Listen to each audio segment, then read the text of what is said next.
Yeah! Superstar of the Day, episode 12, Gaming House Pro. And guess who I got right here today, y'all?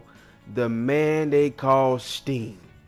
Everyone has their different opinions on Sting, but I know that Sting was one of the greatest wrestlers and one of the greatest entertainers to ever step foot inside of a wrestling ring. You dig that? Here we have it, man. He was born Steve Borden, born March 20th, 1959, and that puts him at the age of 57. He was born in Omaha, Nebraska, but right now he resides out of Dallas, Texas. And over his time, he went by a couple of names. He went by Blade Runner Flash, Blade Runner Sting, Flash Borden, Steve Borden, and the most popular name today that we know him by, Sting.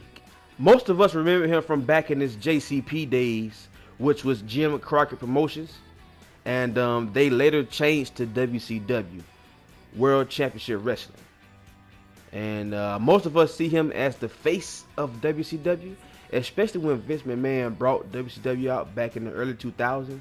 Sting was like one of the last guys standing, you know. But let me tell you about some of his rivalries back in the day.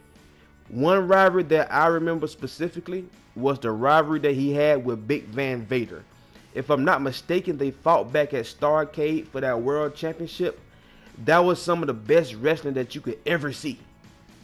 I also remember his rivalry with Ric Flair, and he went and switched to the white paint, kind of like a mysterious Sting. And he came back and he had a vengeance for Hulk Hogan and the Macho Man. So that's how that black and white Sting started. And sadly to say, eventually Vince McMahon brought out WCW back in the early 2000s, which forced Sting to go to TNA. Now, he's had a great career in TNA back in 2003, where it all started for him. And over his time, he won the World Heavyweight Championship 4 times. And he was inducted into the TNA Hall of Fame back in 2012. 2014, he eventually signed with the WWE and Vince McMahon. He had a classic match with Triple H at WrestleMania 31, and he was inducted into the Hall of Fame back in 2016. Sting, you will always be remembered, my guy. Straight gaming, pin.